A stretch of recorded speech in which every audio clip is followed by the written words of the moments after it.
Come in. Hi, honey. Hey, Mom.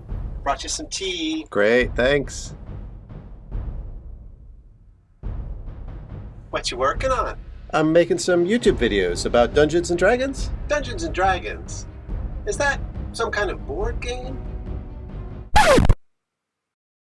You've seen the kids on Stranger Things playing D&D, and you know it has something to do with orcs and wizards like in Lord of the Rings, or maybe a friend or a coworker or even your own kid is way into it.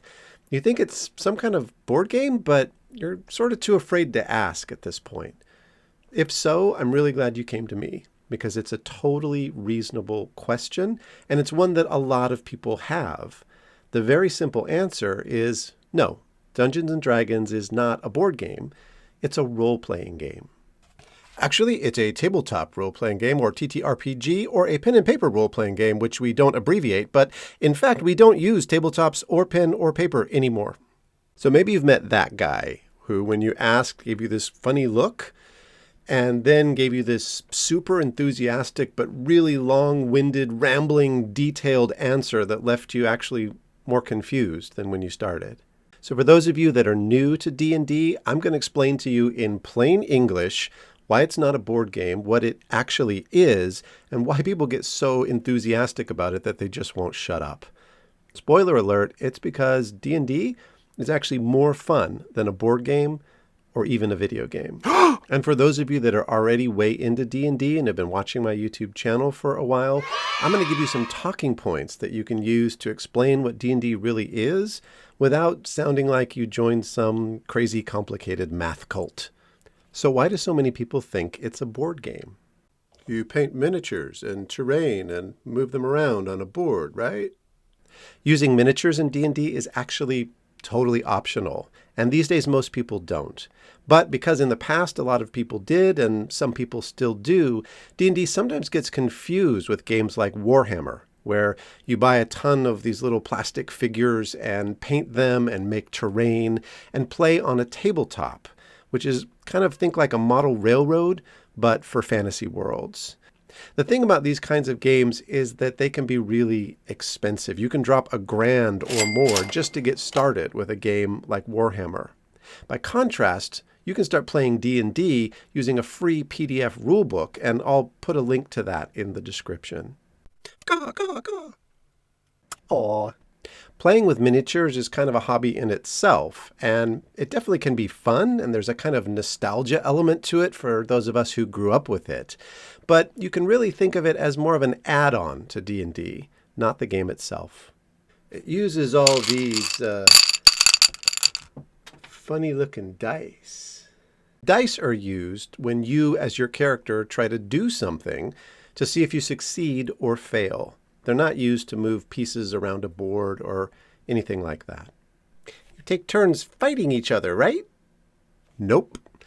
D&D is non-competitive. It's collaborative. You actually work together to explore the world and interact with its inhabitants and accomplish whatever it is you choose to undertake. Even the dungeon master who runs the world isn't against you. Most of them just want everyone to have fun, which is actually the only real way to win at D&D. So there's no board or pieces on a board like in checkers. You don't roll the dice to move like in backgammon. And it's not competitive like nearly every other game in the whole world. So what is it? Oh, I get it. It's sexy cosplay. What's cosplay? It's where you dress up in costume and pretend to be someone else. Aw. Like with miniatures and terrain, dressing up is totally optional. Some people like to wear a token, like a pair of elf ears, or chainmail. But again, if that's not your thing, it's totally not required. I heard it's just a bunch of really hard math for nerds.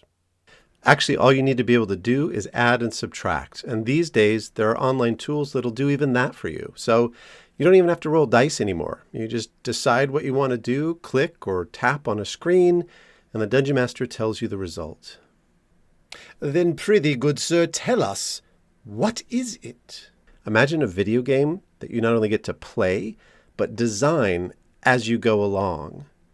So if you want to do something that the software developers haven't coded into the game, you can try it. And based on your character's abilities, you might succeed or fail. Want to jump on the back of that giant eagle from the top of the tower? Just roll one of these and then add a number to it that represents your character's nimbleness. Hang on. I thought the rules were more complicated than that.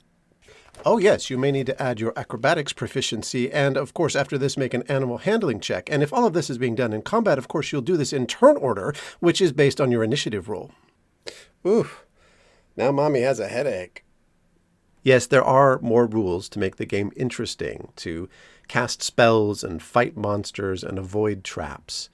But the fundamental activity is decide to do something, roll some dice, see what happens, and go from there. In fact, the creators of D&D have said that the rules only exist to help us tell an amazing story together. With all these different characters interacting in unexpected ways, you can be a hero or a scoundrel or anything else you want. Dungeons & Dragons is for anyone and everyone. My own players include a musician who's way into hand-to-hand combat, an ex-army officer who loves to be theatrical, and a lawyer who plays a law-breaking rogue. You can be anyone, try anything, and you'll never reach the edge of the world. Because truly, as cheesy as it may sound, the only limit is your imagination. And this is why D&D is more fun than a board game or a video game. Is D&D even a game at all? It's one of our oldest activities that people have been doing since fire was discovered, coming together to tell and act out tales. And that's why people go nuts for it, why it's survived for more than 50 years, and why it's adapted to the digital age. Role-playing and playing games is part of who we are as humans. It's how we learn and how we express ourselves. So a good dungeon master will guide you through the rules and guide you through the world.